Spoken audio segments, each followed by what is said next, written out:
In simple terms, is it possible to zap or electrocute a disease with a low voltage electric current and efficiently neutralize it and possibly reverse the disease? Dr. Robert Beck thinks so, and he's not the only one who does. Similar research along these lines was done back in the early 1990s at the Albert Einstein School of Medicine by two researchers, William Lyman and Stephen Colley. The headlines read, "Scientists say electric current may help fight AIDS." This evening, Dr. Robert Beck, described by many as a highly qualified and very astute physicist and researcher, presents a fascinating lecture on the subject. As to his background, he is widely known for his instrumentation of adulterated states, his development of state-of-the-art medical electrical stimulators, and his investigation of Tesla electromagnetics. Dr. Beck is a consultant to the Sandia Corporation and senior staff scientist of Irving Research Institute, and he is consultant to the U.S. Navy, officer of surface weaponry on the subject of ELF, that's electromagnetic field, that's what it means, detection. He has also designed and built extremely sensitive magnometers for the Navy. Dr. Beck is founder and president of Monitor Electronics Research Corporation, an Alpha Metrics company, a firm manufacturing ethical biofeedback equipment. He owns the basic patents on low voltage electronic flash and several patents involving electrical optical systems. He is currently investigating psychophysiology and electromedical modalities. This is sure to be a most interesting program. Now please join me in giving a nice warm granatiform welcome to Dr. Robert Beck.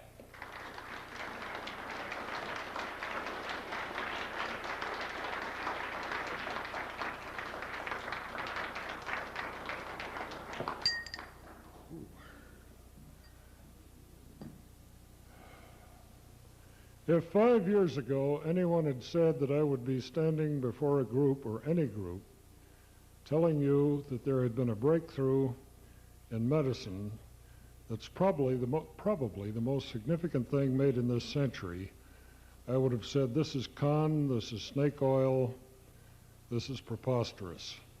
But for the last 5 years, I've spent my own money, no government grants, no research funds, no university funds, in investigating a thing which literally has proven to be the most remarkable thing for all diseases that I have ever heard of personally, and I've been in this field for about 40 years.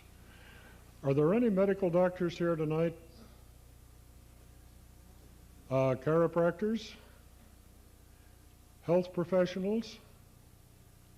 1, 2, 3, 4. The reason I'm asking this is that I have a stack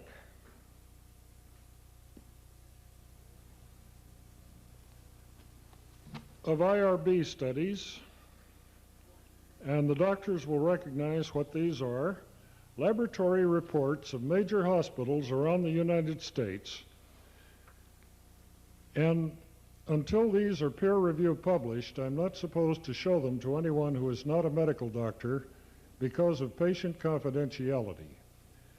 Now, how many of you have read that there is no cure for AIDS? We all have. That is an absolute lie. There has been a perfectly workable, 95% accurate cure for HIV and cancer and herpes and hepatitis and Epstein-Barr and about a dozen other incurable diseases, which was invented on March the 11th, 1990 at the Albert Einstein College of Medicine in New York City by a Dr. Colley and Wymans. And what happened to this breakthrough, which is far more important than penicillin, antibiotics, anything you can name, it has been suppressed. And why has this information been withheld from you, which you can easily prove for yourself? Don't take my word for anything here, check it out. I found recently that the mob, owns about 51% of major pharmaceutical houses, as well as working the other side of the track with the illegal drugs from South and Central America and China. The medical cartels in this country will charge you from $50,000 to $200,000 if you have terminal cancer, and this is for surgery and chemotherapy and radiation and hospital care. But I think I have one prop here that I want to use now.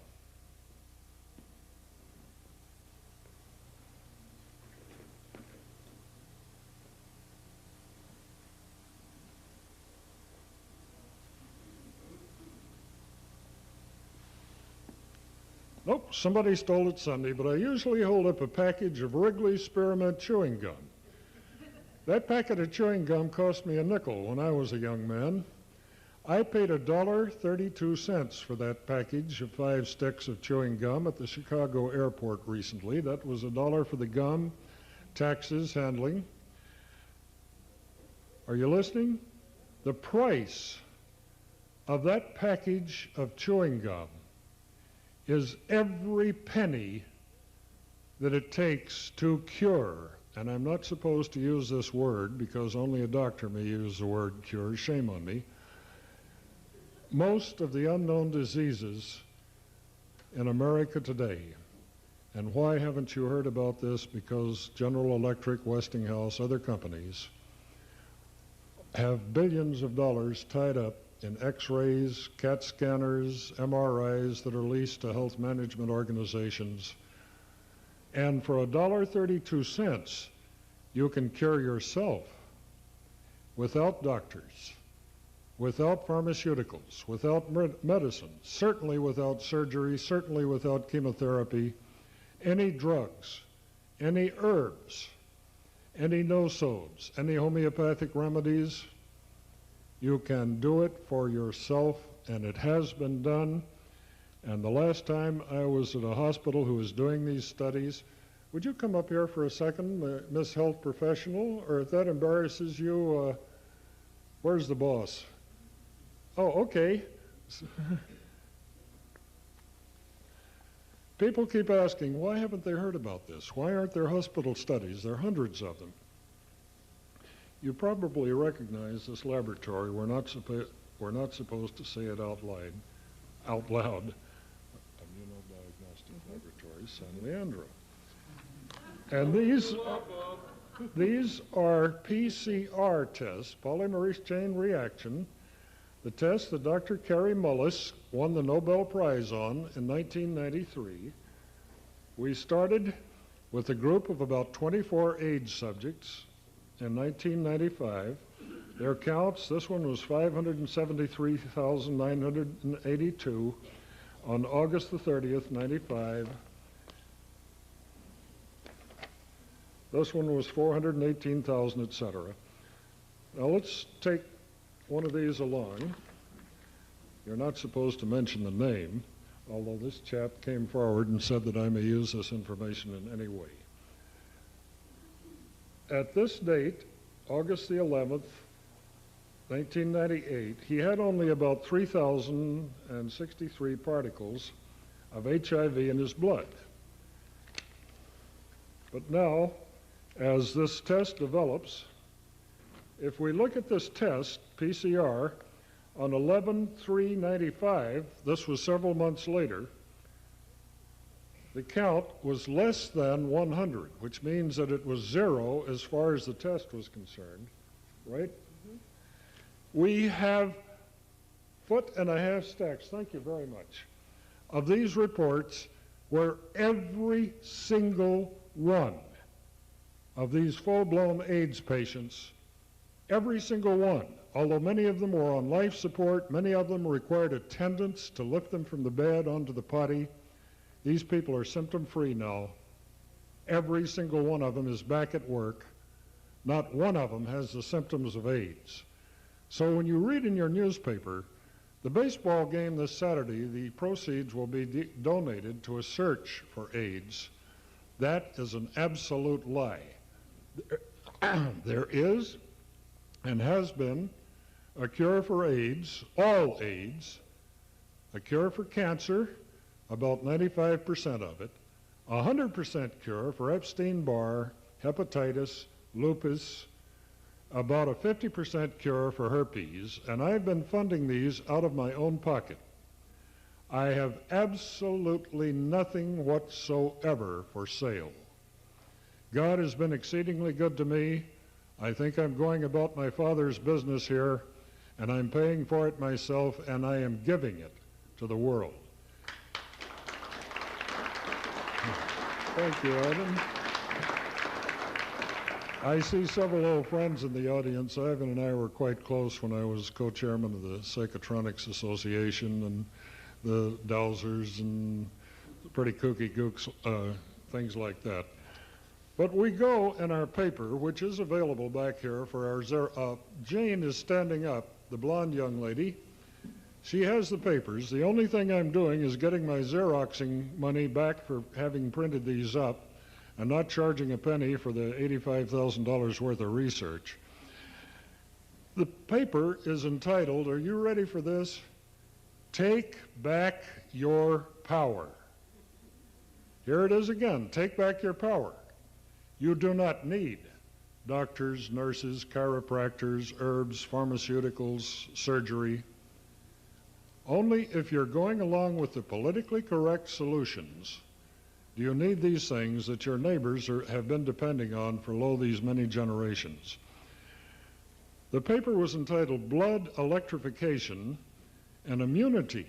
That means immune system restoration with microcurrents.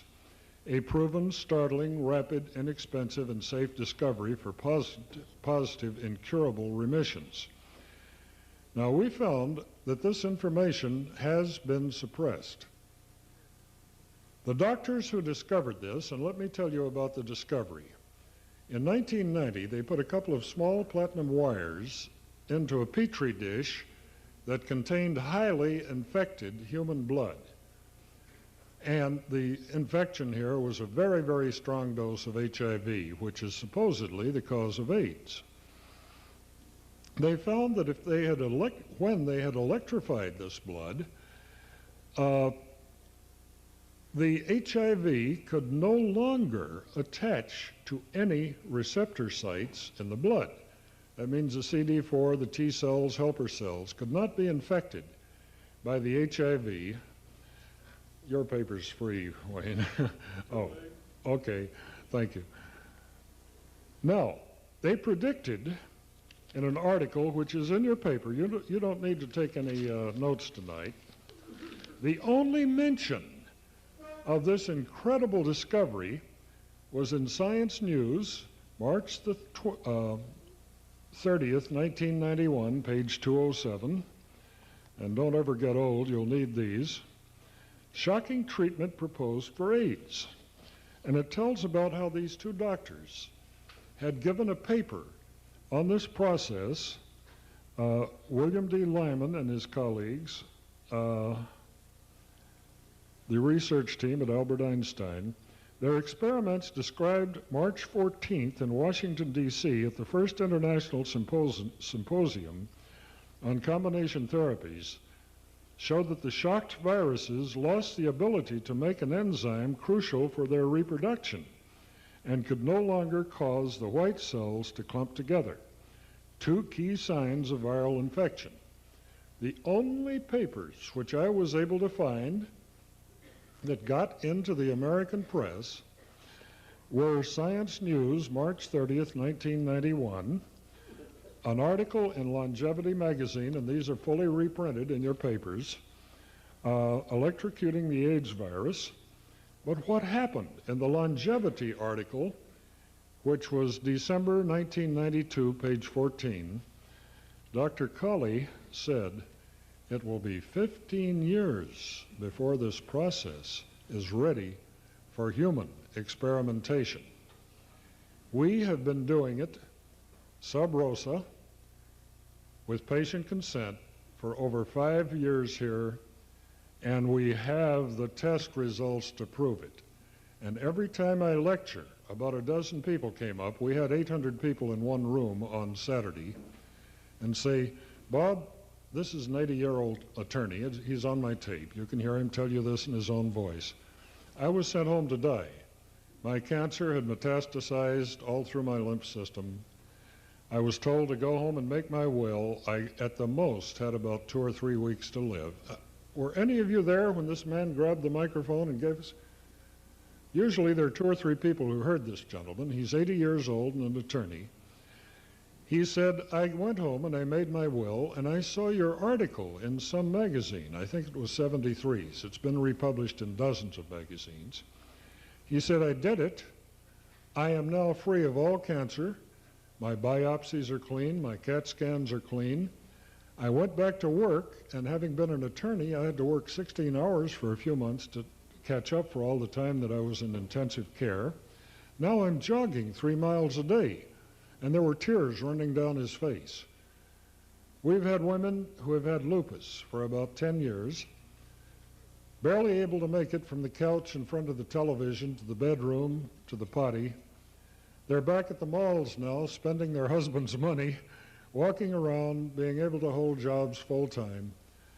Do any of you know Linda Wright, who comes to our Dowsers meeting?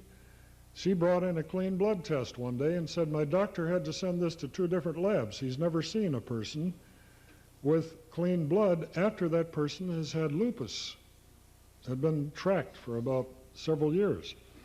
We have dozens of these people, and not one of these people went to the doctor for the cure except the people that are on this IRB, Institutional Review Board study, at a hospital in Huntington Beach and Newport Beach, California. Now the point is, in my humble opinion, and we can put anything against this because we know it's true at this time, when I first started this, I thought this is kind of interesting. I've looked into 500 things that never worked. The Rife machine never worked. Hulda Clark's machine does not work. Many of these devices work only marginally. And I thought, I'm about to be taken in again. I have built Lakowski multiple wave oscillators, as you know. I see some very old dear friends in here. I've built almost every electromedical device since I've been in California, which is since World War II began. And these things worked at best marginally. But the thing which you can build for yourself, there is nothing you have to buy. The circuit diagram and all of the instructions for building this are in the paper. This is the one I designed in 1991 to make an experimental study with, and an electronics store, I get not 1 nickel from the tens of thousands of dollars of these kits they've sold. There's a parts list on the back of the page, page 4, that tells you, even if you don't know what a resistor is or a condenser or a relay, take it in, set it on the counter at Radio Shack, and give me one of these, and these, and it'll come up the total price, retail, for one. If you buy it this way, it costs $49.24. If you build it yourself, it'll cost $15 to $20. And this machine will not only make colloids, which is the most powerful medicine known to man, which is why the FDA has stamped it out recently. It will put this small electrification into your blood, which will neutralize. Now, I hate this word. My doctorate in physics was 1955. My engineering degree from USC was 1948, and I was taught never to use this word, but I'm going to read something to you shortly that you will not believe until you see it with your own eyes. This little device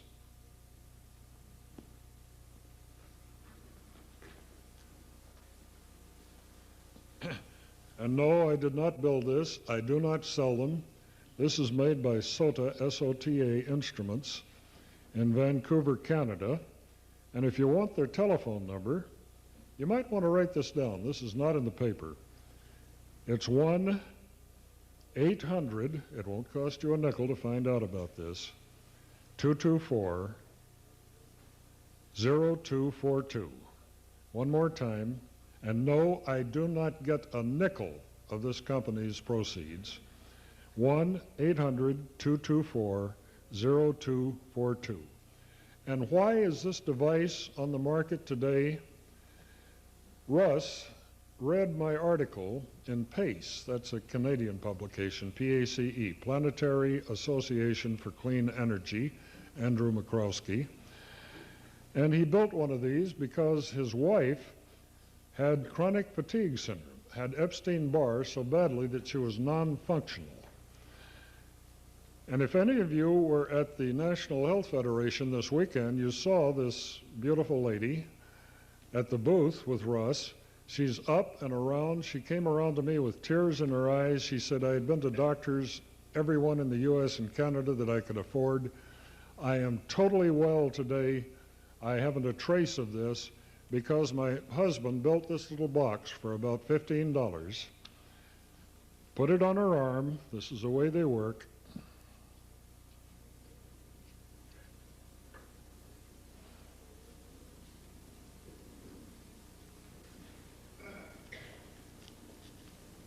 And a couple of electrodes connect this to the pulse points, the pressure points on your wrist.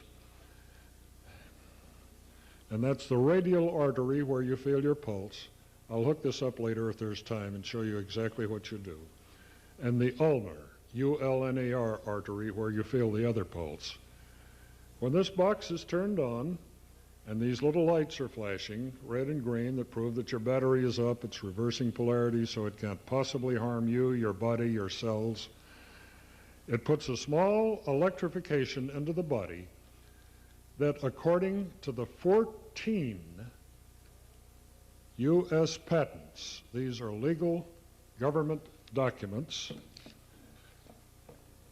remove all, not 99.999%, but all parasites, viruses, fungus, microbes, pathogens, everything in that blood that does not belong there, that was not there the day you were born, are eventually being a couple or 3 weeks, neutralized and are discarded by your body, dead or alive, by the spleen, in case it's the lymph tissue, the kidneys, and the liver. And this is darned exciting. But wait, let me show you how the hospitals that ran to the patent office to get protection on this elephant plan to do business. Now just hold on, you've got a big surprise coming.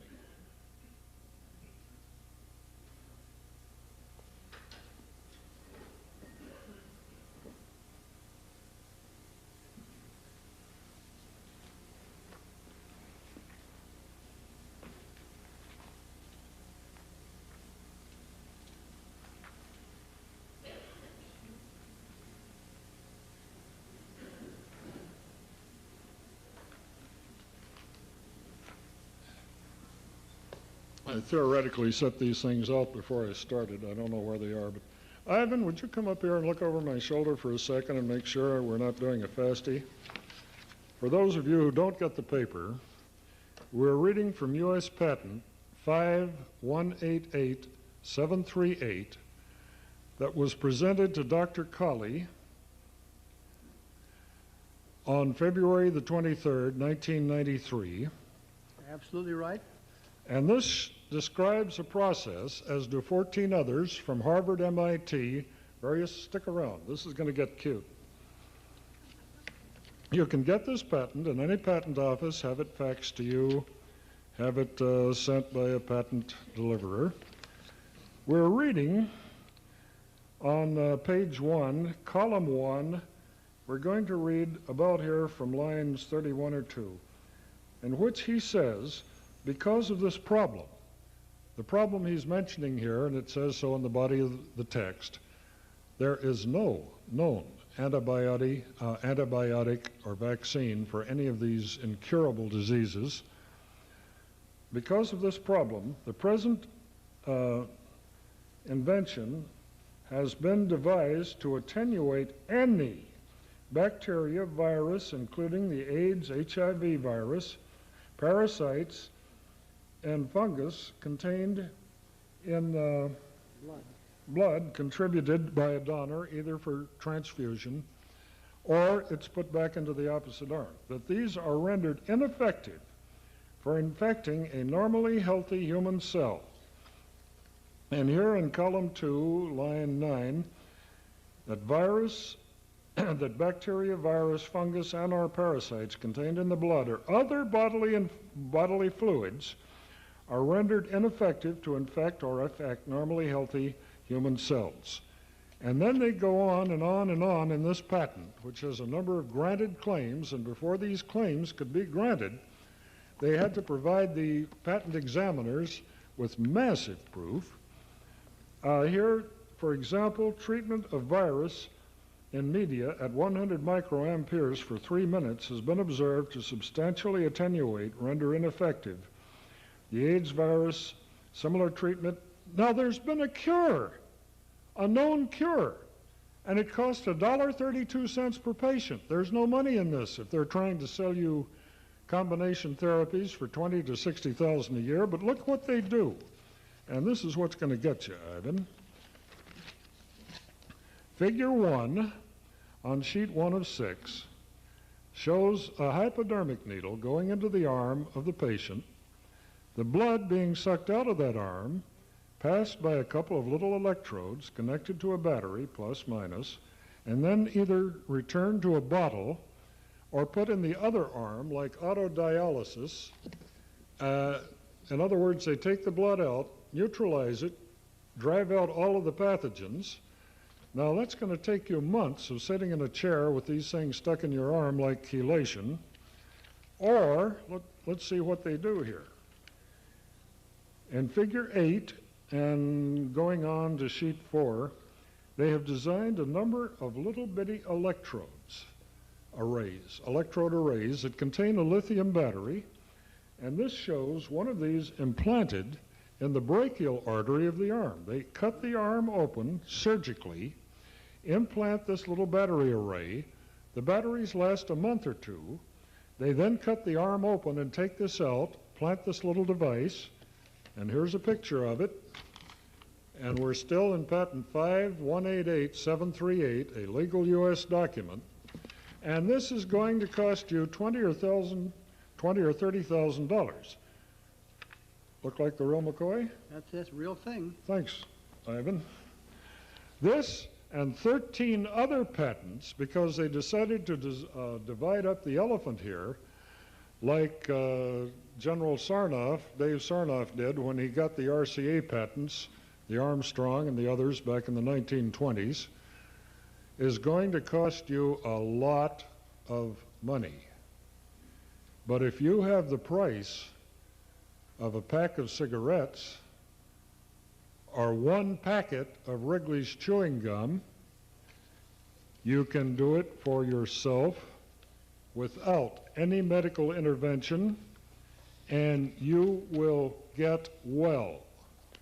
The latest circuit is on the second page 10, the very back of this paper, and I really suggest that you get this paper because it has a lot of work, it has a lot of information, it has the exact precise locations that we have found best in many years of research for placing the electrodes to get the maximum current into the blood. It is almost as though God the Creator had left a backdoor approach to the problems, and that the adversary, like the Holy Spirit, is within. The Bible says, look within, not without. And this time the adversary is within. The aliens in your blood are the thing that's holding down your lifespan to about 70 or 80 years.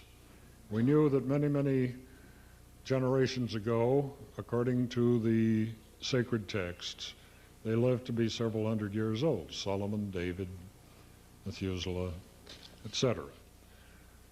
So we've rated about a dozen different medical textbooks, including Gray's Anatomy, and we've published the exact spots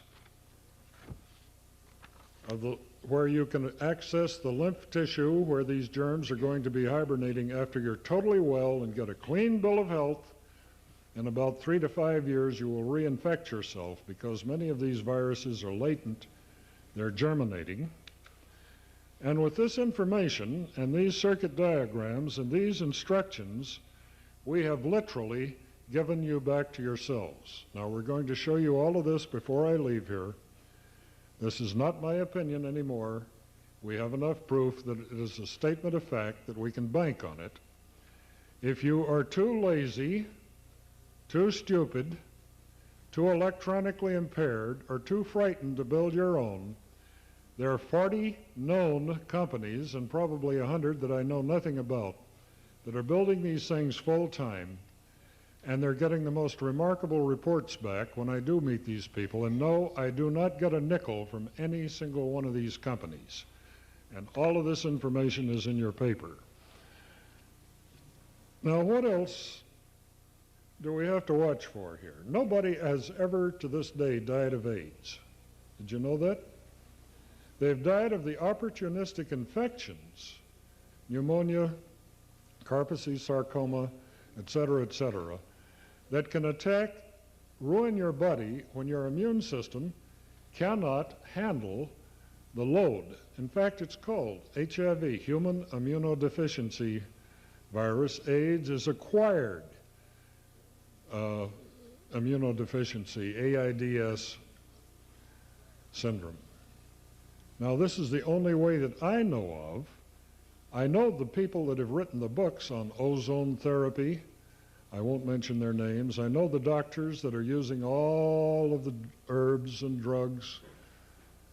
I have talked to the people who worked with Dr. David Ho, who was on last week's Time magazine cover as the Scientist of the Year, who has discovered that if you use 2 or 3 of these chemotherapy agents at the same time, you have a cocktail effect, and it reduces the HIV count, the PCR count in the blood tremendously.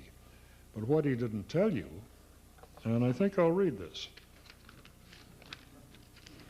This was in the Los Angeles Times, December 10th, 1997. And it talks about David Ho, Dr. Ho's, 1996. Drug combo knocks HIV down, not out. An amazing thing happened. They took some of these patients that were on combination therapy, which incidentally cost $20,000 to $60,000 a year. As soon as they stopped taking these cocktails, they're called, or combinations, they got immensely higher elevated, up in the millions and billions AIDS counts, as though these chemotherapy agents, AZT, DDI, DD5, etc., had held this viral load down in the blood as long as they were taking it. The minute they stopped, it rebounded. Many of the people were critically ill, and they had to put them back on it immediately. So once you start this cocktail therapy, as it's called, you're stuck with it for life as long as you live. And as you know from the International AIDS Conference in Japan last year, Okinawa, they found that none of these AZTs, etc., prolong the life of one single AIDS patient one day. I see many of you have read these papers like I have. They're simply a promise.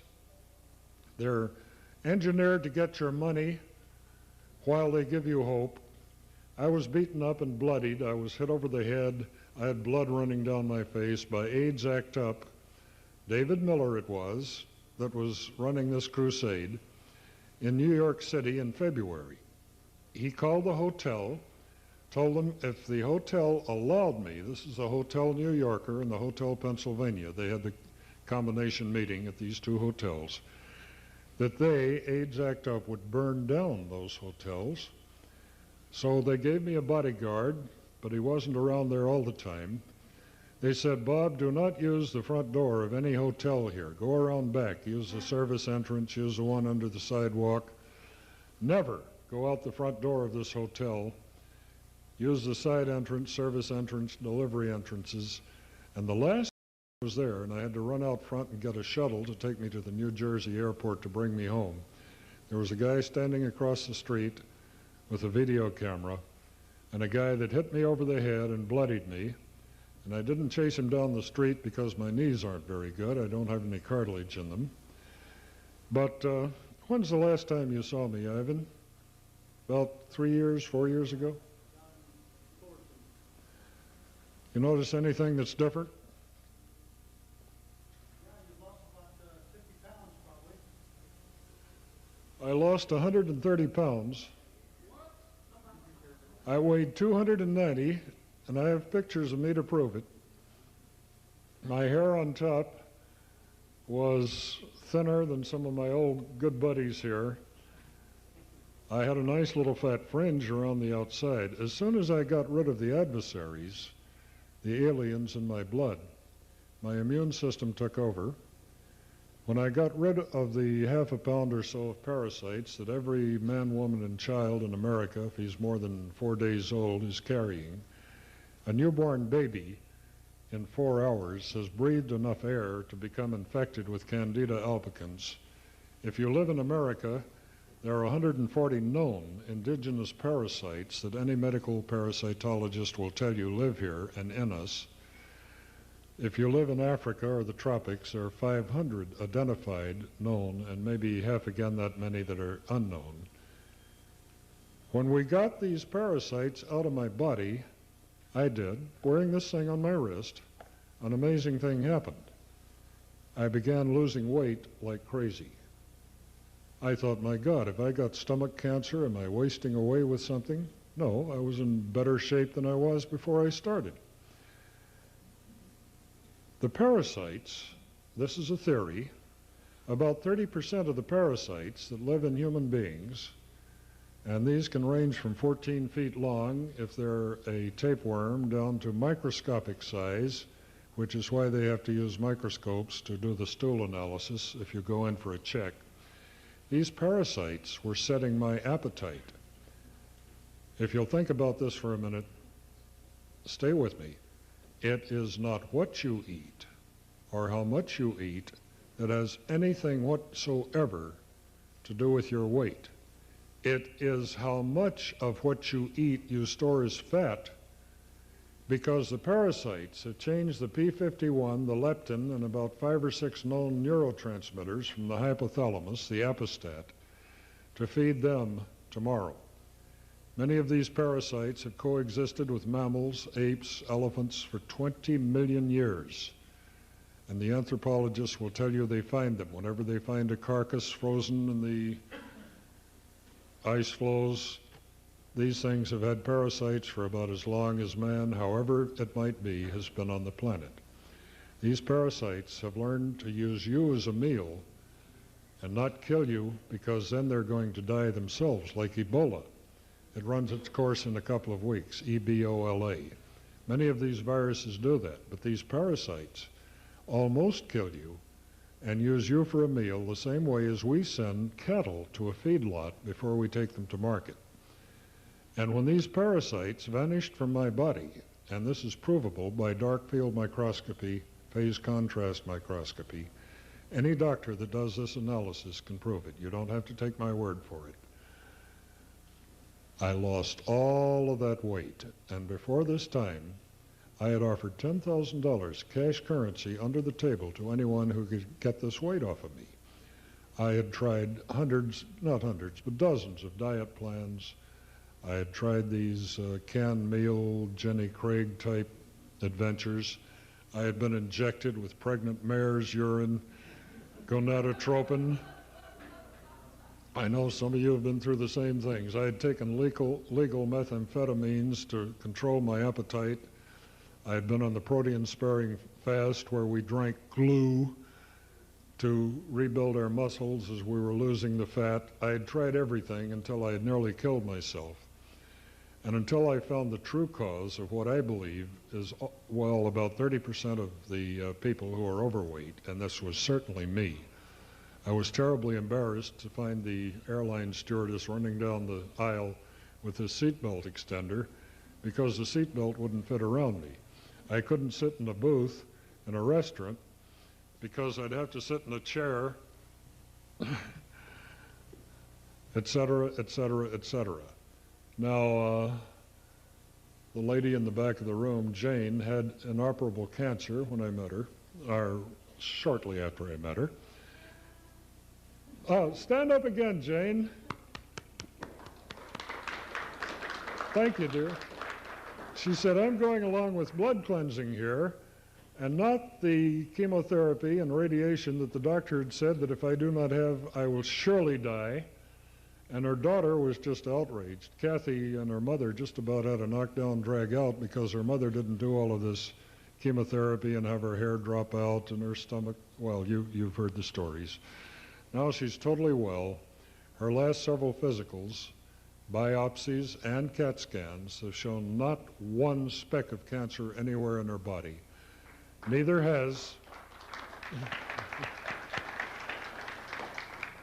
have dozens and dozens of terminal cancer patients. We always have some at every talk that I do. Is there anyone in here who has tried this device and found that he's now clean of cancer or herpes or anything? Okay.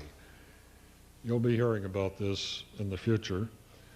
My attorneys have told me to stay off of all talk shows except the underground. Has anyone heard me on Roy Tuckman, KPFK? 1, 2, 3, 4. For the people listening to the tape, that's about 12 people in the room. Roy lets me tell it like it is. Roy Tuckman, God bless him. He's enriched my life on giving me the details of the man-made viruses, the New World Order. I wouldn't have known about these things because I didn't read these books until Roy perked my interest. So even if he looks a little liberal to you, maybe he's doing a marvelous job in getting the people given back to themselves. Now, why does this work for cancer? We started out working with viral and microbe and parasitic diseases. When oncologists in the East began reporting many cancer cures, we had to have a telephone conference between about 4 or 5 of us. Now, what's really happening here? I don't believe it until I see the medical proof. So I guess you know that about 3 months ago, Explorer magazine published an article entitled Total Cancer Remissions Through Blood Electrification Combined with Silver Colloid. And this article, this 2 pages, is reprinted in its entirety in the paper that you should be taking home with you because you might need this in your medicine cabinets when a lot of these man-made viruses are going to be unleashed by the New World Order. And I guess you have been privileged to hear Leonard Horowitz at this very forum. This man is doing magnificent work. His book, The Emerging Viruses, etc., I met him and had my first talk with him down at the National Health Federation this weekend. He's a gentleman and a scholar, and he is right. Social Security, let's take it easy, does not want you to live if you get to be 65. Now, I'm way past that. I don't act like it, but I am way past that. I'm in my 70s. The director of Social Security, I will not mention his name because he picks me up at the airport when I'm in Washington and drives me where I'm going. I've stayed in his house. Says, Bob, we want anyone who reaches 65 to be stored like cordwood in an old age home, given mind-control drugs like Valium, and let him die because Social Security is bankrupt now. It won't be bankrupt in 5 years. It is bankrupt now. And if you restore perfect health to these people with a device that will fit in your shirt pocket, the job market will not absorb the people getting out of college today. Even if McDonald's has a smart cash register, they can't add and subtract. They can hardly write a coherent paragraph. And you want to get these people with experience back in the job market? I said, hell yes. I was 65 nearly 10 years ago. Another problem. This steps on the toes of all the vested interests. They're expecting to make hundreds of thousands of dollars off of you, health management organizations, insurance companies, hospitals. If you own a boat, that thing is written into the budget of a boat builder down there in San Pedro. He's going to see you come in there someday and spend a lot of money. But if you do this for yourself, it'll happen. You will get well. There are 17 of us that I know of, and I know about 16 of them personally, who this day have immortal blood. Now, this is a rather dramatic claim. Let me tell you what it means. Toward the end of last year, there was a dark field microscopist. You know his name. He's world famous. He's the fellow who trains doctors all over the world to use this type of technology for diagnostic work, who invited a chap in who had been on one of these blood cleaners for about 6 months. And he said, let's look at your blood. So he pricked his finger, put that drop of blood on the bottom of a cover, C-O-V-E-R slip, put that cover slip on a microscope slide, and looked at it. And he said, you don't have any background clutter in your blood. Of course, they couldn't see viruses. This was a light microscope, and this had about 3,000 magnification, back illuminated.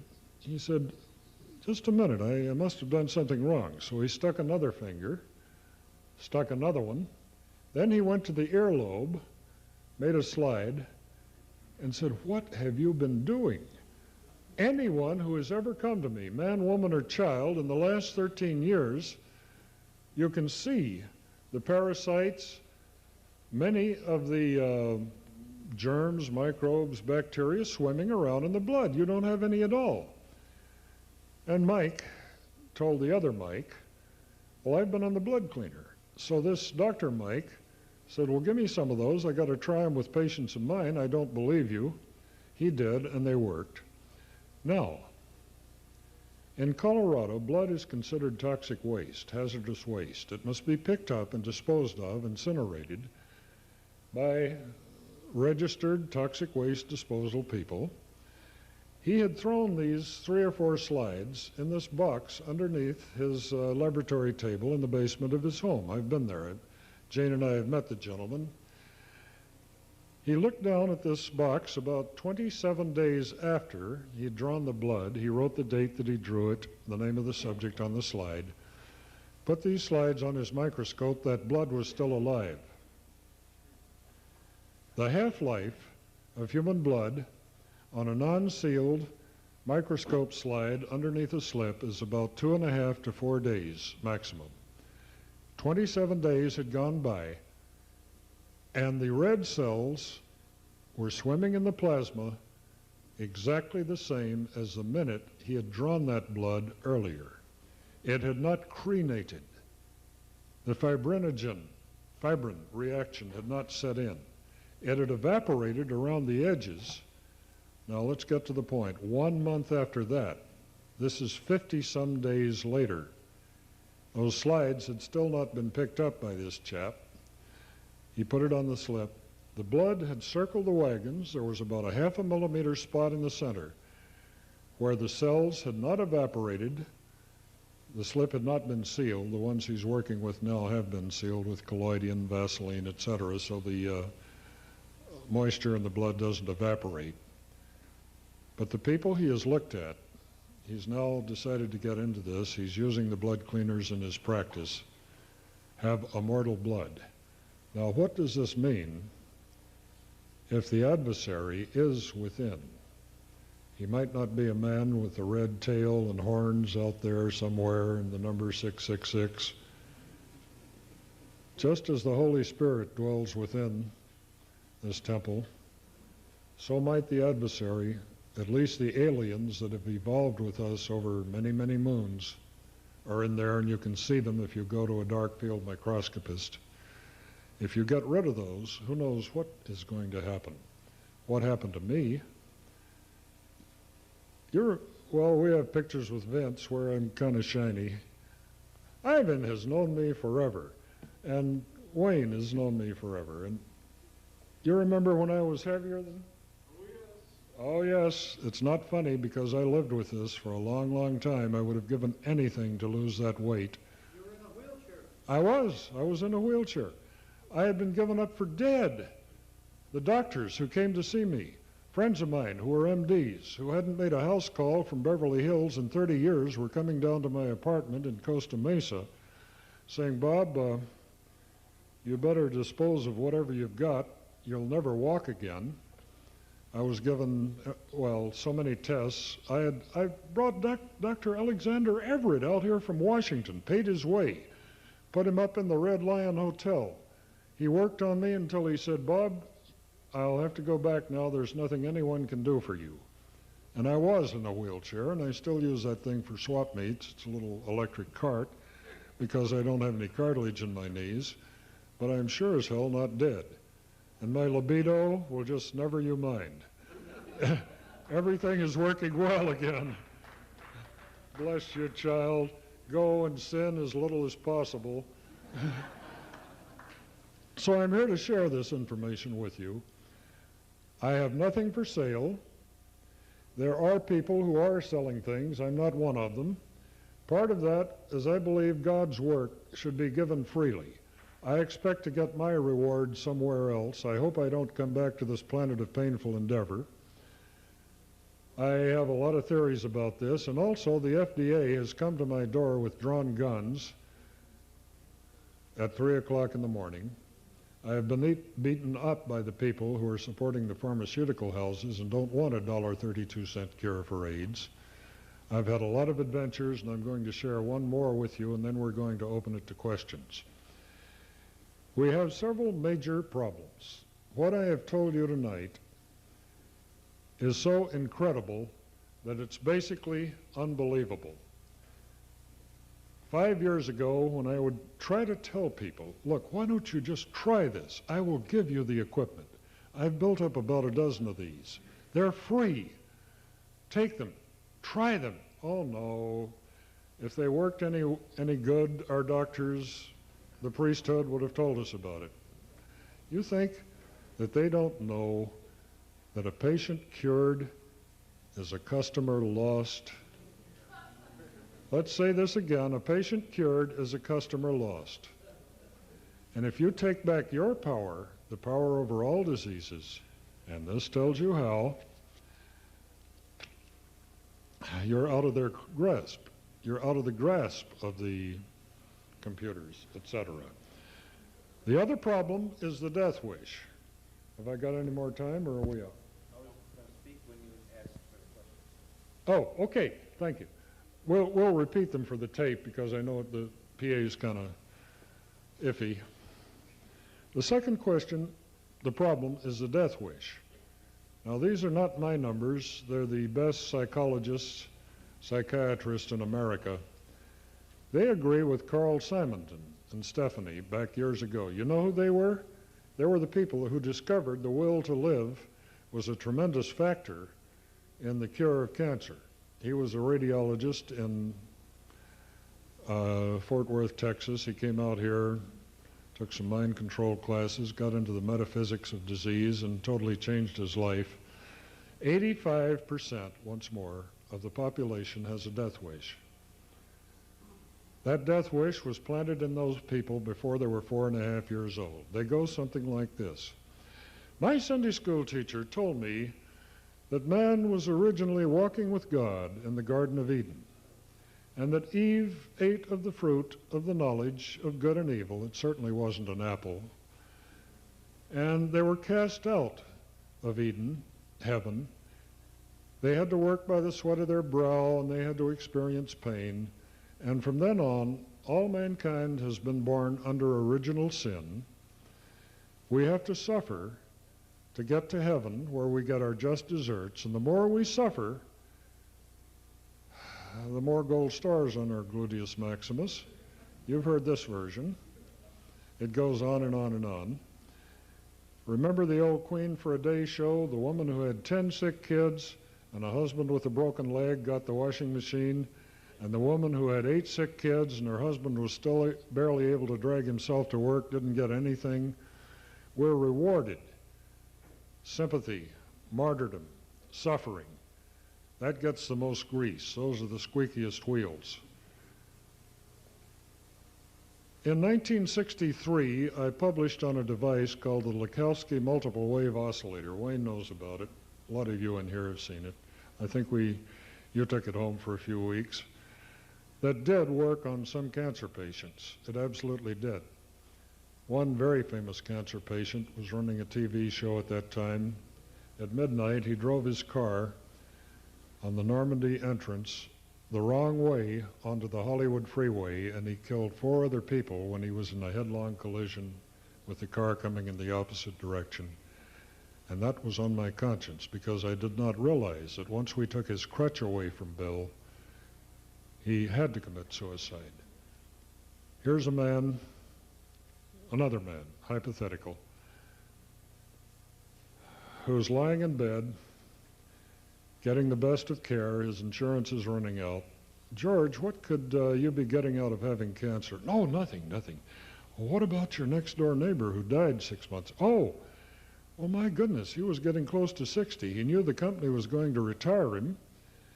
And good grief, if he'd gone back to work, he'd have to compete with all those younger engineers who were just out of college. And wow, his wife is bringing him chicken soup now. The kids are being polite. They're not screaming around him. In other words, these secondary gains create a phenomenon known as defeat the healer. We've had people on our IRB studies. I have a briefcase loaded with these things of cured cancer and AIDS patients who have dropped these machines in the washing machine accidentally out of their shirt pocket, who have let the dog chew them up, let the kids play with them. These are Freudian subjective ways of defeat the healer. We have had people deliberately not comply, which means you put this thing on your wrist after you have detoxed about 2 hours a day, 120 minutes a day, for about 3 weeks. You'll go back and surprise your doctor, but don't tell him what you've done, because I want to stay out of jail. The FDA will never approve this device, but if there's anyone in here who wants to play with this and get immensely better, we have a couple of guidelines that our legal department wishes to share with you. Again, we're on the bottom of page 4 of your paper. We're reading from the Code of Federal Regulations, not city, not county, not state, federal regulations. Book 21, Article 807.65, Subparts D, Exemptions, Paragraph D and F. Now, I bet there are health professionals in here who've never come across this, so listen up. Excludes and exempts from regulation licensed practitioners, including physicians, dentists, and optometrists, who manufacture or otherwise alter devices solely for use in their practice. Now, if you take one wire off this printed circuit board and then solder it back, what have you done to it? You've altered it. But listen up here.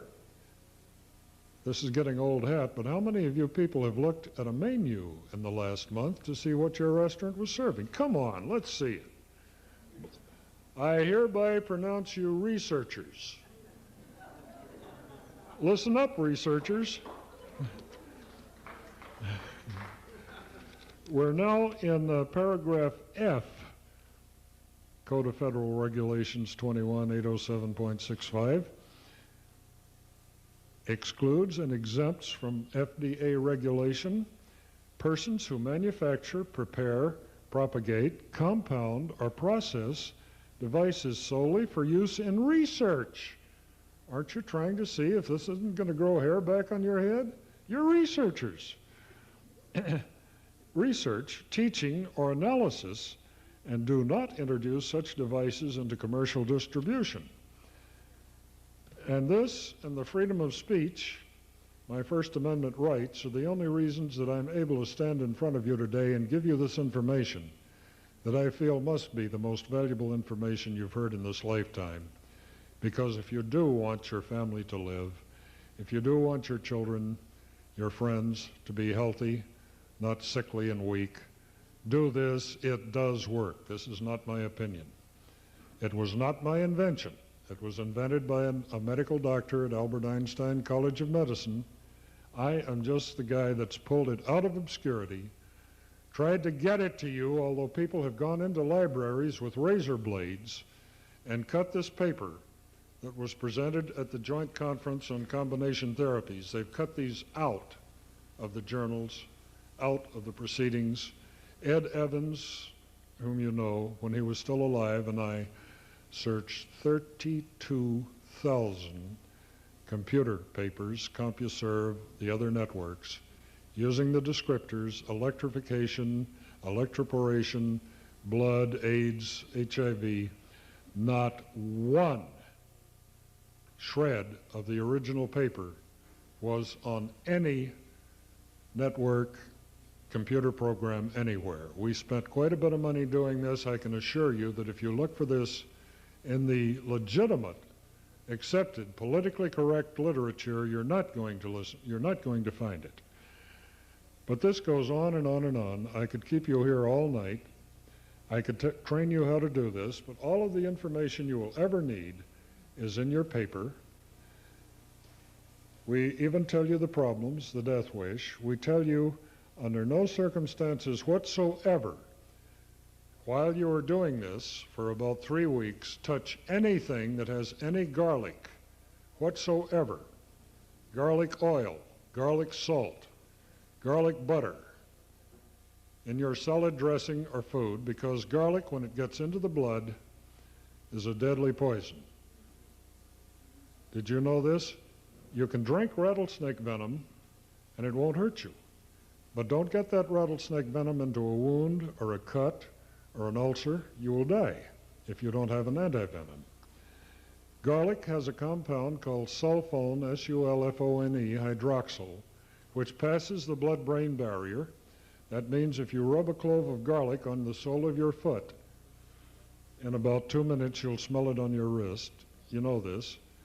It carries past the corpus callosum, poisons both brain hemispheres. I discovered this in the 1970s when I was personally the largest manufacturer of ethical EEG, electroencephalographic biofeedback equipment in the United States. And people would come back to a class, doctors that we were training to use this, and be clinically dead on the EEG machine. We found that that had a little garlic in their salad. It totally dissociates the left and right hemisphere. You can see this by running your electrodes frontal, up here by the third eye, to the occipital, just over this little bump on the back of your head. You want to put your money up? You'll lose. We had this investigated at a Northern California medical college. They found that garlic killed tens of thousands of brain cells, even in the small amount you got in a salad dressing. But it doesn't matter. You've got billions of trillions of cells in your brain, and people with the brain the size of a walnut, microcephalies, hydrocephalies, etc., can be mathematical geniuses, musicians, and what have you. Now, this is the most politically incorrect thing I can tell you. Most people think garlic is a health food. It isn't.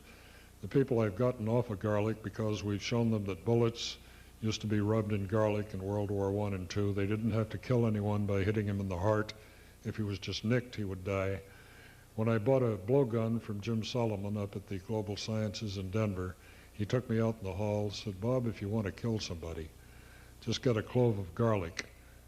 Push the point of your dart gun, your blowgun projectile, into that, and he will die very rapidly." The CIA is trained to use this, trained to use oleander leaves, which are an alkaloid. 6 leaves will kill a human being. Trained to use water infusions of nicotine, which is another deadly poison in the blood. So we have published a list, which we don't have here tonight, of things you do not take. Beta-carotene is one of these. Vitamin A is deadly poison if the dosage is elevated. And what I'm doing here, for those of you who are researchers or health professionals, Wayne. Castor oil is a poison. I'm reading a paper called Electroporation. Thank you. a general phenomena for manipulating cells and tissues. This work was discovered just before 1993 by Dr. M.D. James C. Weaver, Harvard MIT Division of Health Sciences and Technology, Massachusetts Institute of Technology, Cambridge, 02139.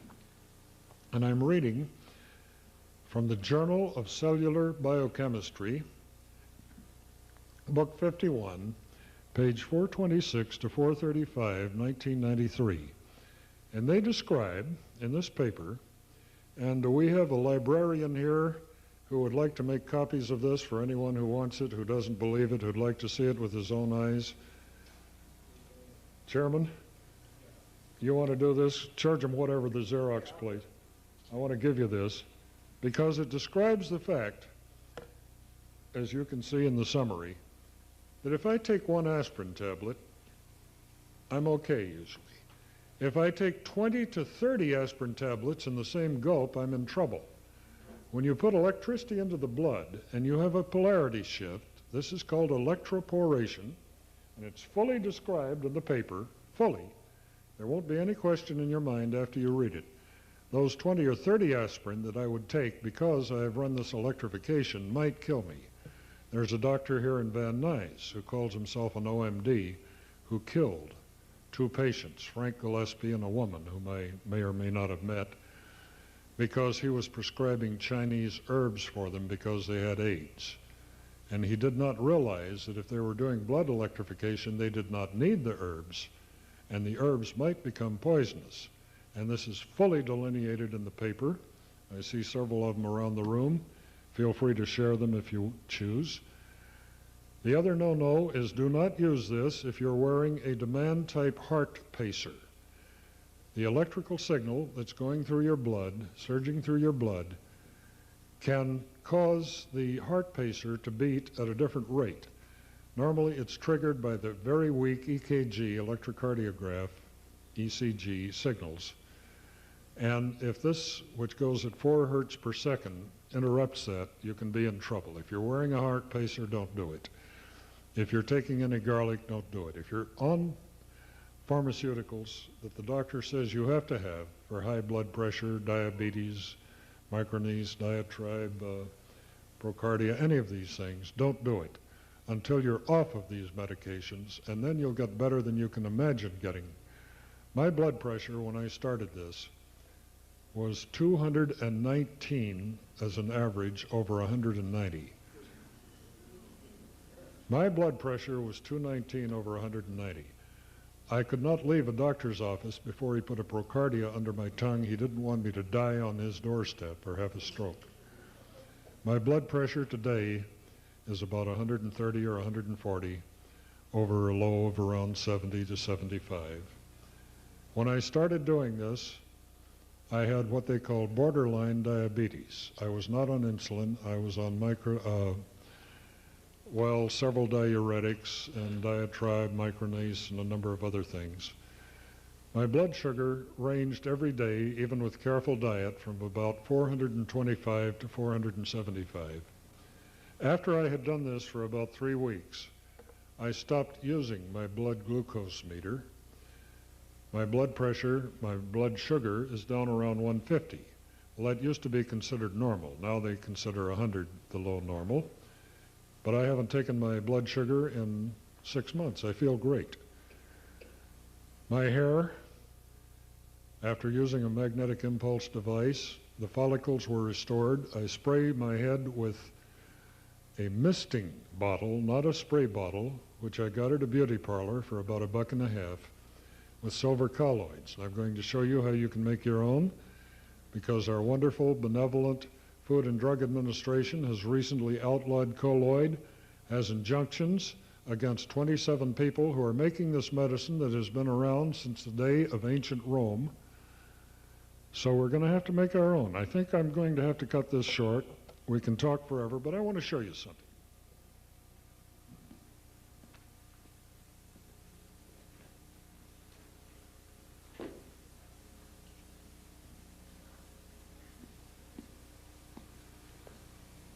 This is a glass of water that I got out of the kitchen about the time I came in here. This is a laser light. Cost $29 at Fry's Electronics. I'm going to make sure this does not get in your eyes, so don't worry, you can look at this. This is a glass of water. Has some bubbles on the inside. I'm going to shine this laser light through the glass. Keep it above your eye level so it can't possibly harm you. And you notice that the water is fairly clear. You don't see a lot of stuff. You see a little debris floating around in this water.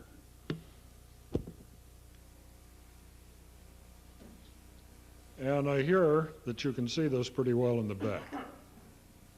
And this is for the sake of the camera if he wants to zoom in. Now, I've taken a single 9-volt battery. I have put a little grain of wheat light, a lamp, in series with the battery and these 2 silver wires. You can build this entire thing with the silver for under $10. You can carry it in your shirt pocket. If you're traveling through Mexico or Egypt or the Mideast or Africa, do what I'm going to do right now. You can drink sewer water and never get sick. There is no known germ, bacteria, microbe which will survive what I'm going to do right now. I'm going to put these 2 silver wires in this glass of water. And do you have a watch on, Wayne? Give me about 3 minutes, will you, and interrupt me. This is all it takes. This is tap water. If you buy a bottle of distilled water, it's going to cost about 80 cents. This is Sparkletts, Arrowhead. The colloid that you make from that water costs 1/10 of a penny per gallon. Multiply 0.1 times 80, it comes out to 800. Okay? The water cost 800 times more than the most powerful medicine known to man, silver colloid. And in our paper, the last half of the paper is about exactly how you make it, exactly how you use it, hundreds of uses, from spraying your swamp filters in your cooling system to putting a little of it in the rinse water. You'll never carry infection on your clothes. Animals who have been given colloid will not drink drinking water. We have people who have thoroughbred cats that were spending half of their lives at the vets with runny eyes, runny nose, infections. I began giving the waitresses at the restaurant where I eat on Harbor Boulevard a little colloid. They took it home. One of them, Carla, fed it to her cats, came back in a few days. Bob, what have you done to my cat? Well, what do you mean? My cat is 13 years old, and he's jumping up on the furniture like a young kitten, and he won't drink drinking water unless I put a few teaspoons of colloid in his dish. And since then, we've run experiments where we put 2 dishes, identical, fill them from the same tap. The dogs and cats will not drink from the dish that doesn't have colloid. I think they know something. We list some of these 650. I see we're getting a lot of agreement out here. How are we doing there, Coach? Oh, let's quit now. Let's make this easy. I'll take this magical Athame, which came from McDonald's, if I'm correct. I'm going to stir this. Now, you remember what this water looked like, and look, nothing up my sleeves. Now, look at this.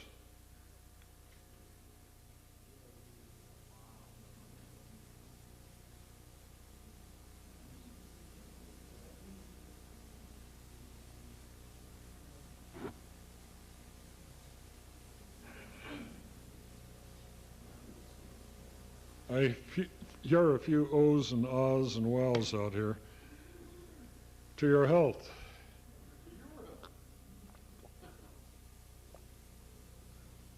I drank 2 or 3 glasses of this a day. My head hasn't fallen off. Nobody in our inside group in Orange County, not one person has had a cold, or flu or a virus or pneumonia in about 3 years. And one lady we know had a cold beginning. She put this blood cleaner on and drank a little colloid. It was gone in about an hour and a half. How about a cure for the common cold? Did you ever think you'd live to see this? Okay. Here we are. Hello? This is called a laser.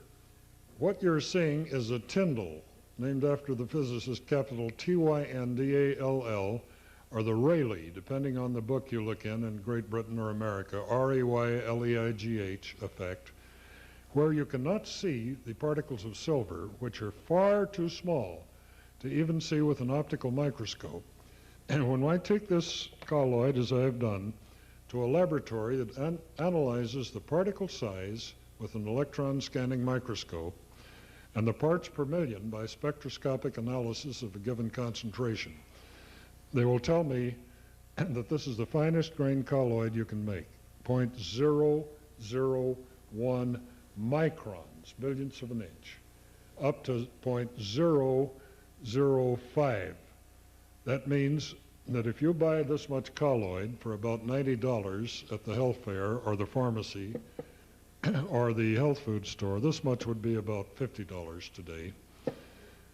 You have made a far better colloid than they can make, in spite of the fact they will tell you our colloid is better. We work with a secret process. We have a $100,000 machine. We use a Tesla coil in charging a silver plate, and we put the note B flat into the water. Bullshit! This is the best colloid. If you want to make it golden yellow instead of white, you use distilled water, boil the water, get it up to about 212 Fahrenheit, and as it cools off, you put the battery and the electrodes in it. By the way, all of these blood electrifiers now not only electrify the blood, but they produce colloid as well, because we do two things to raise the dead, like Lazarus. We get the adversaries out of his blood with mild electrification, 50 to 100 microamperes.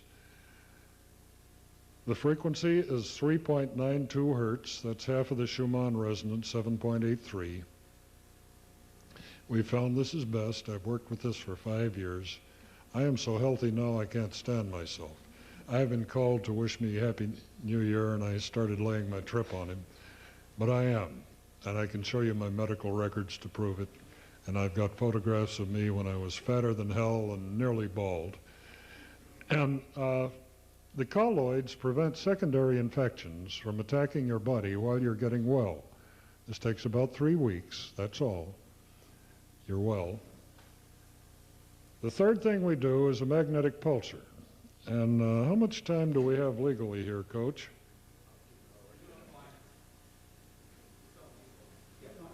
Okay, I'm going to go ahead with this because these are things you probably haven't seen before unless you've caught the Whole Life Expo. I like it.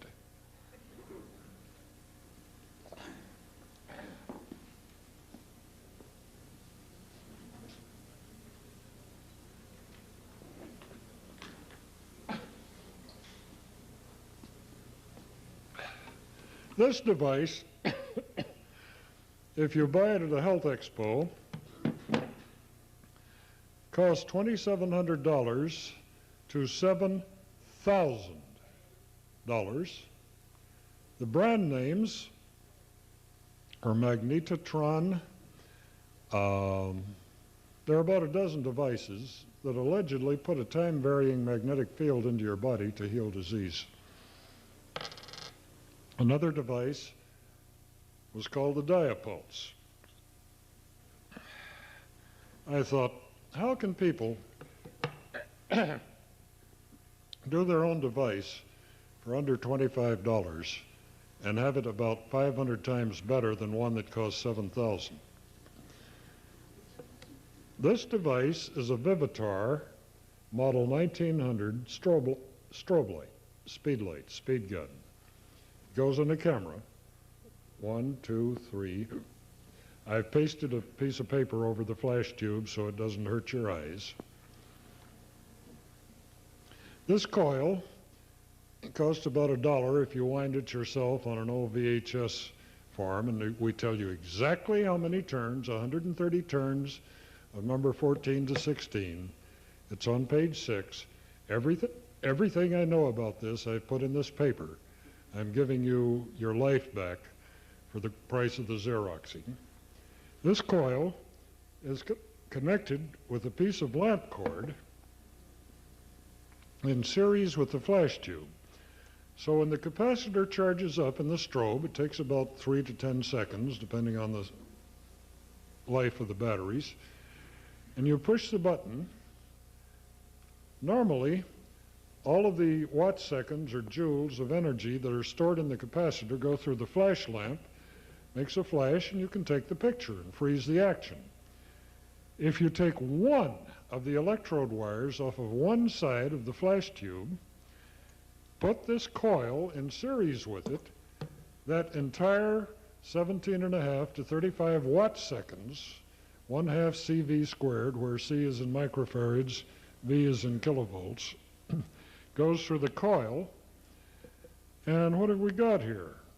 An occult field, O-C-C-U-L-T. The Webster's Dictionary definition of occult until the last 75 years means hidden, like occluded blood in the urine. Occult means hidden.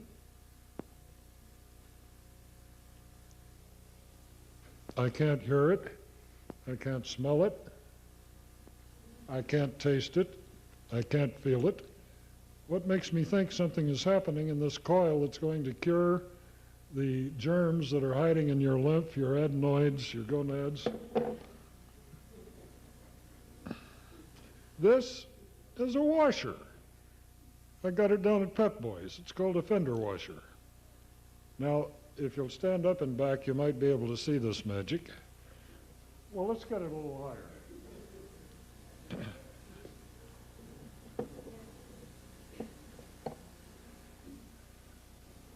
Stop. Let me help you. Let me help you.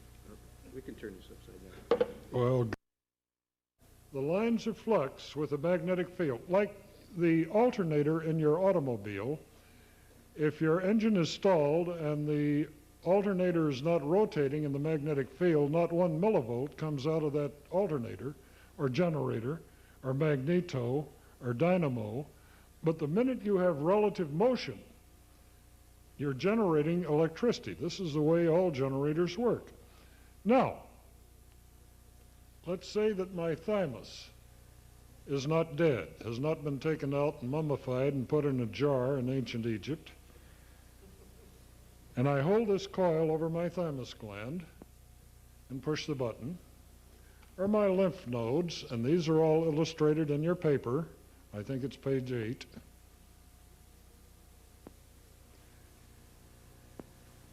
Under my arms. What have I done? Every time I push this button, I have generated a 19,000 Gauss, 19 kilogauss field that has a duration of about 10 to 100 micro millionths of a second. I have a time-varying field. Every cell, every fiber, every nerve, every bone, every muscle in my body is a conductor, as long as it has any salt water in it. I am a conductor as long as I'm alive, and I'm not a mummy.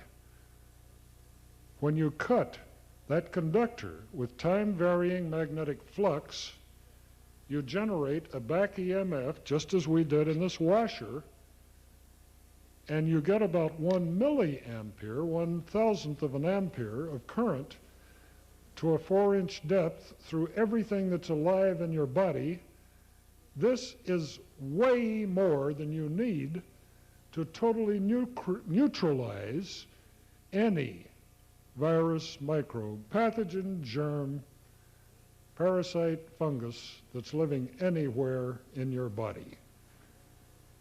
Now, we have cured many, many AIDS victims, many cancer victims, to have them get sick, well, in this case, 5 years later, because we did not get the viruses that were hibernating, were germinating in their lymph tissue, their adenoids, their glands, etc.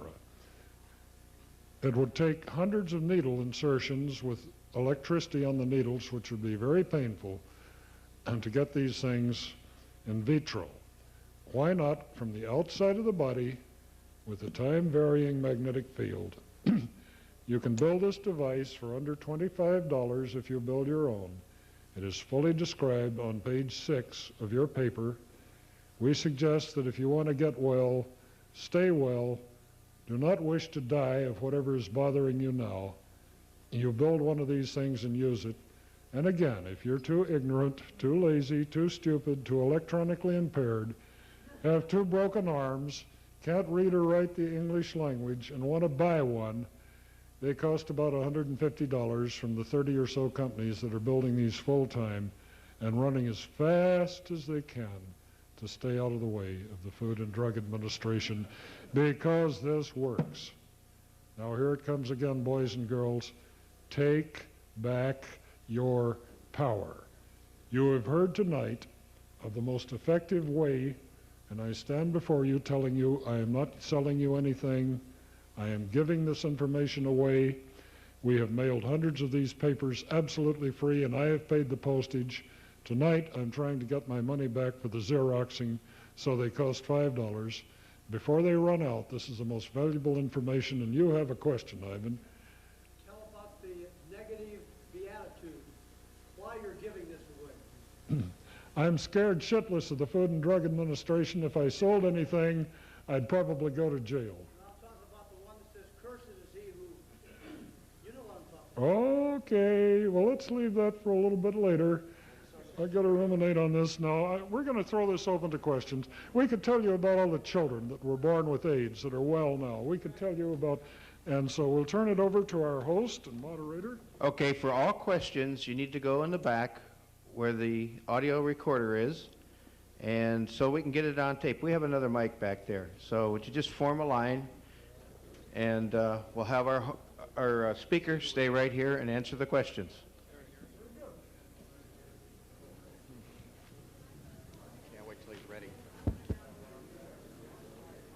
Now, before we start the questions, I'd like Jane to come up here. She's been cured of cancer, and she has something to say. Jane, did you hear me? I don't know if you're absorbed in a conversation back there. She's on her way.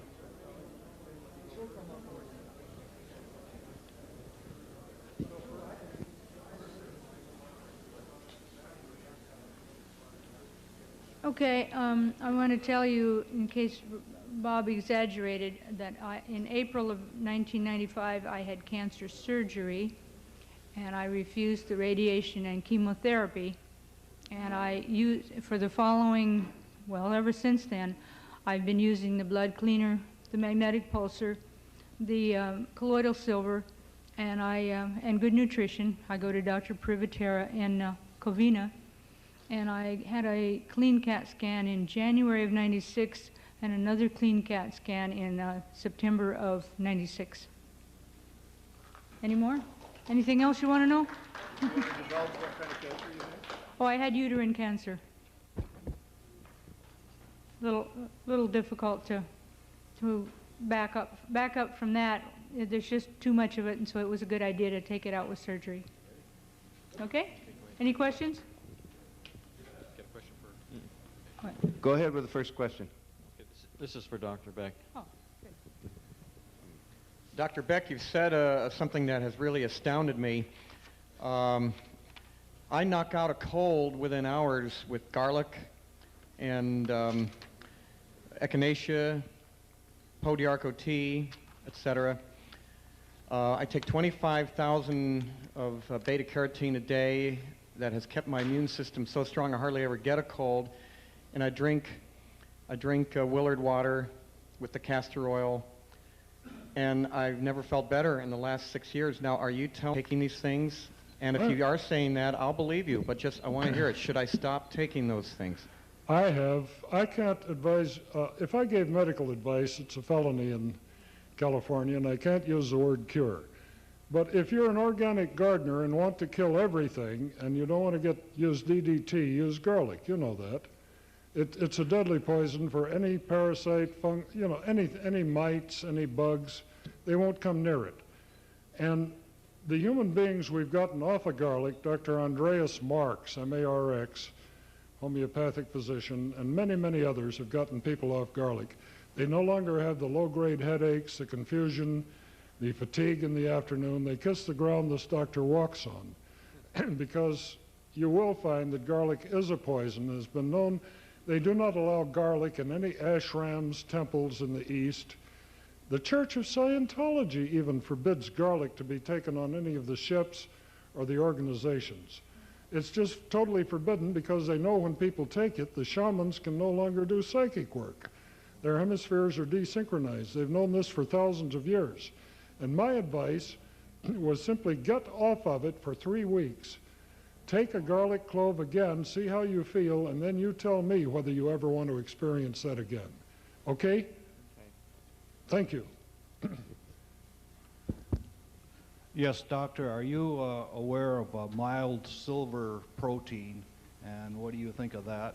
And is yes, I know, Faber. I know the people who are selling silver protein. It is known that silver proteins are very poisonous for you. Silver proteins consist of silver nitrate, silver chloride, etc. They can dye your skin. The disease that you get when you take silver proteins is called agroria, A-G-R-O-R-I-A. This protein gets into your skin, never comes out unless you inject little pieces of silver nitrate be put in babies' eyes in case they had picked up a birth canal infection. Now they don't use that anymore. And we recommend colloid, or colloid, depending on how you pronounce it. The preferred pronunciation is colloid, although most people call it colloid. And you can make your own in a far better quality than you can buy, because the colloids you buy contain coloring agents, yellow dye, they contain EDTA, they contain honey, they contain plain Knox gelatin to keep it from settling out of solution. And the colloid that we made here has none of that in it. You can drink any amount with no side effects. Does that answer your question? Yes, and the colloidal silver that you can buy that's so expensive, is this what you have as good, or? We have it far better, and all you have to do to prove that is take it to a laboratory. There are a number of laboratories that check silver from photographic shops before they pour the hypo down the drain. They electrolytically remove the silver, and if it's over a certain concentration, it has to be considered toxic waste. They're the ones who do our analysis. And we've had this checked by a number of different laboratories. You don't have to buy it. We're trying to give you back to yourself. But yet there are a number of entrepreneurs who put no silver whatsoever in their product. They set this bottle of water on the plates of a radionic machine like the SE5 or the Vega tester. They set a certain rate, R-A-T-E, of numbers. They transfer these numbers or this rate into the silver. They put the note B flat. You've heard this guy. He's lecturing and selling hundreds of thousands of dollars worth of no colloids. And I said, Wayne, if I buy a bottle of colloid, I want to see some silver in there. When I analyze yours, there is no silver colloid. You claim 0.046 parts per million. I can find none. Now, do you want to talk to my laboratories? Do you want to bet there's anything in this bottle? He'll fold up and run away. Okay? So that's what I think of other people's colloid, and I've analyzed dozens of different brands. And everyone will tell you his is the best. And they've been Ericksonian hypnotized by upliners and multi-level marketing schemes, and they've got to tell you their colloid is best, because if they tell you you can make your own, don't forget, a patient cured is a customer lost. Okay, another question? Yes, you were talking about the fact that you should not take garlic when you use the blood cleanser because it will act as a poison, etc. How long should you be off garlic before you use this? In the beginning, before we would take patients and on any of our free studies, incidentally, this has never cost a patient a penny, we gave them 2 weeks to detoxify. That meant hard drugs, recreational drugs, tobacco, alcohol, cigarettes, aspirin, their headache remedies. Now, yeah, herbs, mostly herbs. Both What about kitchen. vitamin C, some of the other vitamins? other Now, than yes, vitamin A? the vitamin C is harmless as far as we can tell. But vitamin A and beta-carotene are not. We could go down this list for an hour, but we're not going to do it. And now we say detox for 2 days before you start doing this. If you must take a pharmaceutical, your doctor tells you you have to, and I can certainly not contradict that. We say take the drugs immediately after you have stopped doing the electrolysis. If you do the electrolysis from 12 till 2 p.m. in the day, take your medicine at 2:10, because the electrolysis, the minute it stops, the minute the little windows in your cells close down again and are not transparent to the poisons in your blood plasma, then wait 24 hours for whatever medication you've taken to get on the exponential curve as low as possible, and this is in your paper. But that's a very good question. Thank you for it. Okay, now in addition to garlic, do you have any advice regarding other things such as onions, leeks, other... These are forbidden to people who are shamans, etc., because they have observed for centuries that when they take anything in this family, they're no longer psychic, but they think they are. They think they're channels. They think they're getting the word from the spirits, and they're not. And a day or two after they've eaten these things, they can do it again, which is why they're forbidden in most practices. But how does it affect the actual use of the device? We want to keep you alive. We made our protocols to do the least damage to the sickest person who's likely to use it. We say it might not kill you. A friend of mine who could handle a pitcher of beer on the way home every day had 1 glass of beer in North Hollywood. He went to the car and wired up and was starting early before the football game started. He drove about a block before he was so drunk he couldn't drive his car, pulled off into a Ralph's parking lot, slept for 3 hours before he could drive home. That 1 glass of beer looked like 30. He could handle 1 glass, he couldn't handle 30 glasses of beer. It's that simple. If you'll read the paper, which I've left with our esteemed host, you'll see why that is. And he can make copies of this at Kinko's for about $0.05 a page. And there's your medical reference from Harvard, MIT, etc. And there's your answer. Okay, so your basic advice would be to avoid garlic, leeks, onions, anything from that family then? I eat them when I know that I'm not going to be I love the taste of them, but I know what they do to my brain waves. And to prove that, get on anybody's encephalograph, a Hewlett-Packard, a Grass, a Beckman instrument, and look at it for yourself. You will be horrified. But normally you don't know this. You have enough consciousness to walk you through sleepwalking, and you'll still be able to fly an airplane or drive a car. Okay? Thank you. You bet. Thank you. Dr. Bartlett, what is the effect of this electromagnetic field on beneficial bacteria in the gastrointestinal tract? This comes up. We used to say, take your acidophilus, take your lactobacillus, your many things, to replant these about twice a month.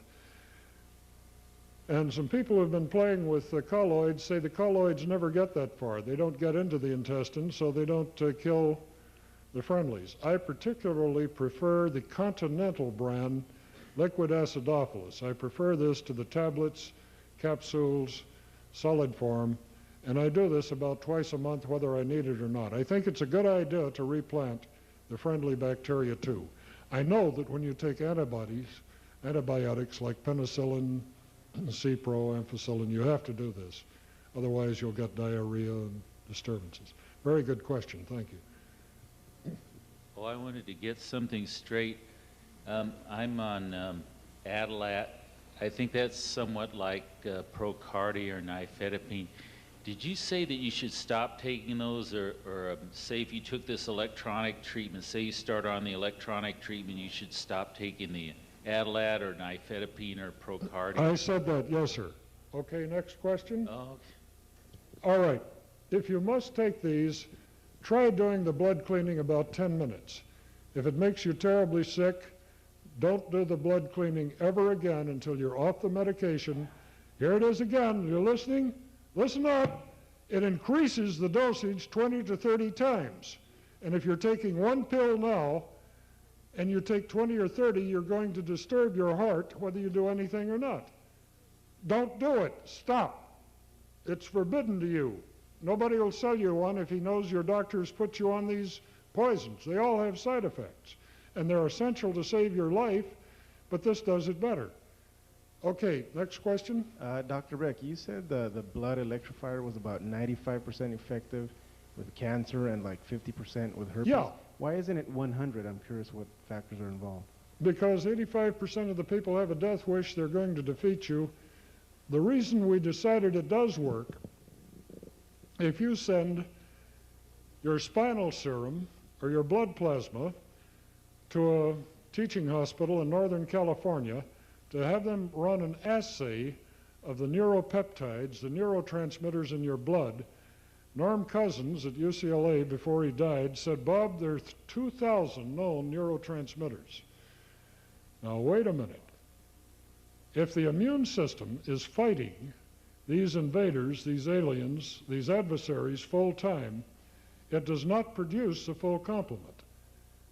You can take your blood after you have cleaned it or electrified it, send it to the same laboratory. You will find that two neurotransmitters, particularly interleukin 1, 2, and 3, interferon, have restored themselves to your blood. Interleukin and interferon are considered specifics against cancer cells. A few years ago, if you had cancer and you wanted to buy human interleukin and interferon, it was about $50,000 a dose, because animal interleukin and interferon, genetically engineered, will not work on the transcriptase of a human being. But you can make your own. You don't need $50,000 a dose. Just get the boogers out of your blood and your immune system will take care of the cancer. Okay, does that answer it? Very good. Next. Hi, Wayne. Hello. And in case anyone's wondering, I have nothing to do with anyone else named Wayne who sells bogus colloidal products. strictly a different Wayne. Bob, would you tell us about the material that is available from Wayne Green's magazine 73 Amateur Radio today? Yeah. How many of you know Wayne Green? He was the publisher of Byte magazine. He publishes about 10 different magazines in the music and the ham radio 73s. He read my article and he says, Bob, you're lying. I've known Wayne for 30 years. He built a unit and cured some of his friends. He said, damn, I better steal this and publish it. And so he did. And then he got a chap to design one that used 4 photodiodes. Remember that one, Wayne? And it didn't work very well, and he was using aluminum wrapped around the ankles for electrodes. We put the electrodes precisely over the blood paths and the arterial veins, arteries, not veins. I mean, the blood vessel arteries, not the blood vessel veins. And we got about 90% of that energy, which happens to be 4 to 5 milliamperes, into the outside of the skin. And by the time that current, 4 to 5 milliamperes, penetrates the 7 layers between the squamous epithelial, that means the skin and the dandruff, the subcutaneous sebaceous, the superficial fascia lata, adenoisium, you get 50 to 100 microamperes left in the blood. And that is all that's required to eliminate the adversary. You have to put in about 1,000 times more current into the skin before it gets into the blood, but you do not need to take the blood out of the body like is shown in these patents, or put a little device with a battery in it, sew it into your arm with surgery. You don't have to do that. You can put this electricity in your wrists, and I'll show you how later if you want to really see it close up. Yes, ma'am. Hi. Hi. I'm about halfway through a parasite program right now using herbs, and at the very beginning of it, I had a lot of trouble because my lymphatic system got overloaded from all the die-off. I was wondering how you pace the program so that the eliminative organs are not overloaded. The people who are using black walnut hull extract, wormwood, yama yama yama, which was originated by Hazel Parcells and a woman who died recently. The women who do this cure get a thing very similar to premenstrual syndrome. It sort of wrecks the hell out of their hormonal balance and what have you. There's a device on the market which you hold in your palms, made by a woman who can't come back to the U.S. because she's in Mexico and there are too many indictments. It does not work because if you put this 30 kilohertz into the palms at 2.4 volts, which is what you'll measure under load if you choose to do it, it won't kill the parasites. You can't measure anything in your blood. It just doesn't work. This does work. You can prove it by going to a parapsychologist, having a stool test, a blood microscopy test. This will get rid of the parasites in your blood. The other things work to a degree. There are any number of products which might be very, very good. I could name them. One of them's a four-letter word that goes with two other products. But this will do it. Well, the thing you have to worry about here is the die-off rate, Herxheimer's syndrome, H-E-R-X, capital H-E-R-X. The way we get around this is if you're in a terminal condition, we start off at 20 minutes a day, not 2 hours, a tenth of the time that you would normally take. You drink a tremendous amount of water and liquids to flush your system. If you get a rash on your legs, all the symptoms of too rapid detoxification, you stop, go back down, try it 10 minutes a day, and then build up. We're opening a clinic offshore because we're tired of the FDA. Here we're having the best parasitologists and doctors that money can buy that are going to oversee these people detoxing. We're going to use heat like hot tubs. We plan on using the Petrovsky 6000C to pump the lymph system. We're using the Ed photon ray, which is like the only thing that Royal Rife made that actually worked, the ray tube. We're using a number of things to speed the parting gust. We'll have lymph massage, many, many things that will make this Herxheimer's syndrome practically vanish. They're being monitored to within an inch of their lives, and if they show the slightest bit of distress, they stop right then and there and start over. One chap we call Vesuvio, after the volcano, because when he started on this, he got some soft kind of cysts under his scalp. One day they broke, and this yellow-green pus started running down his face. He ran, got a towel, wrapped it around his head like a turban, went screaming to the telephone. I saw him. I went over and saw him. We called him Vesuvio after the volcano. We said, Andy, wouldn't you rather have this stuff out of your body than in where it's been for 8 years that we know about? This was when you were first diagnosed with AIDS. Oh, yeah.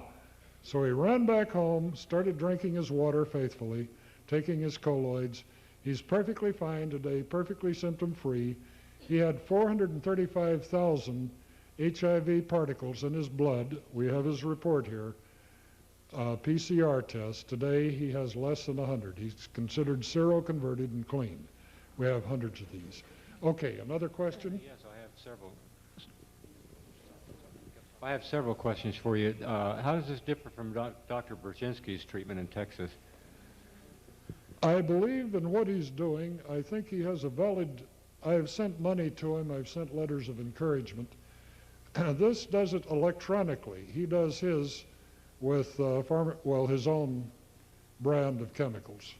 And there's a vast difference. This cost $1.32 per cure. I don't know what he's charging down there, but I wish him luck.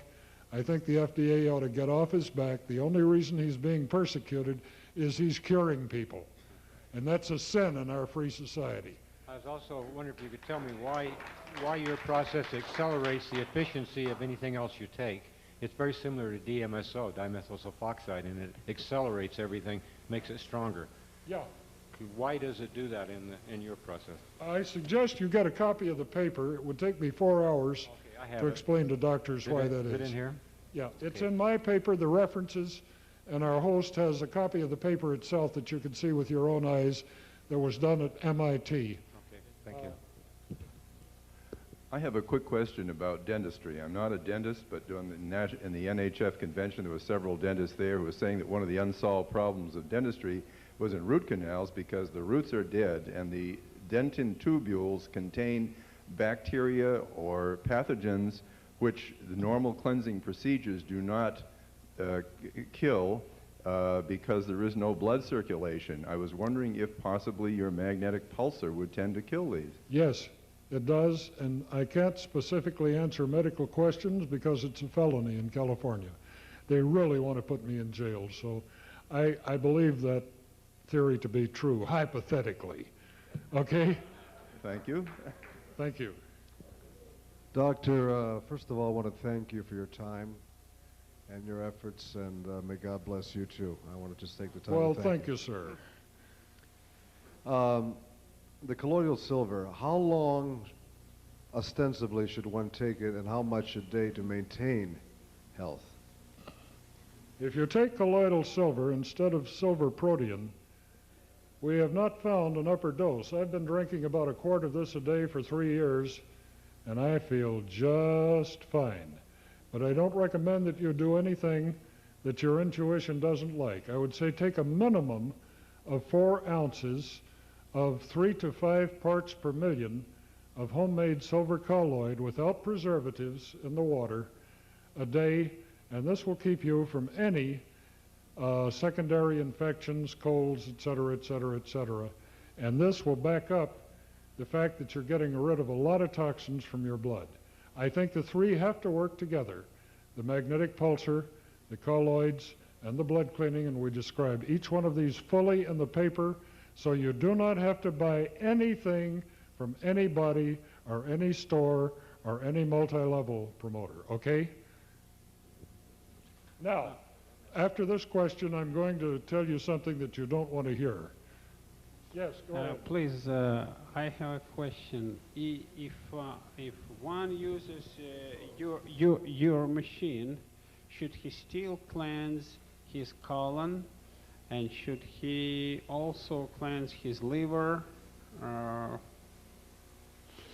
You know, there is a procedure to cleanse the liver with the olive oil. I'm not following what you're saying, sir.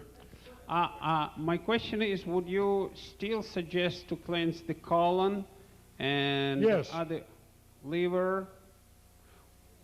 So that machine does not substitute those cleanses. I'm sorry, sir. I'm not following but about 30% of this. Could you hand the microphone to the gentleman? Let him explain. He wants to know if you should use colon cleansers in conjunction with the machine.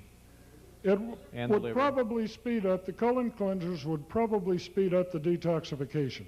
We have a lot of people who try to combine this with colonic therapy, with lymph massage, with radiation, with heat, with Petrovsky muscle stimulation to pump the lymph. That is not necessary, but it could not hurt. That's my opinion on it. Thank you, sir.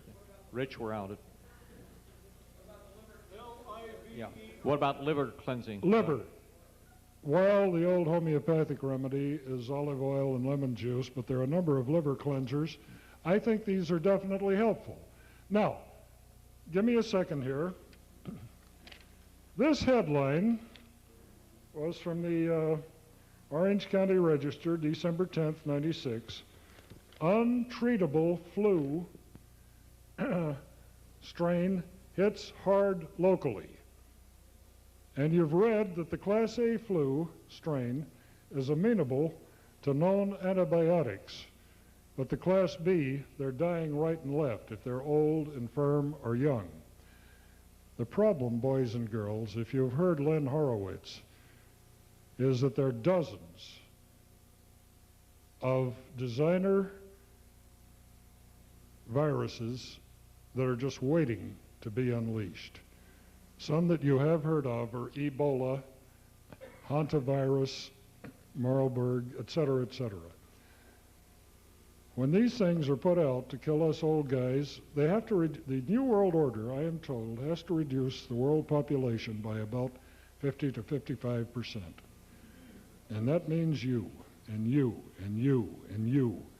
If you have one of these in the medicine cabinet, no virus known has ever been known to be refractory to colloids and blood electrification by the laboratories like myself that are doing underground work.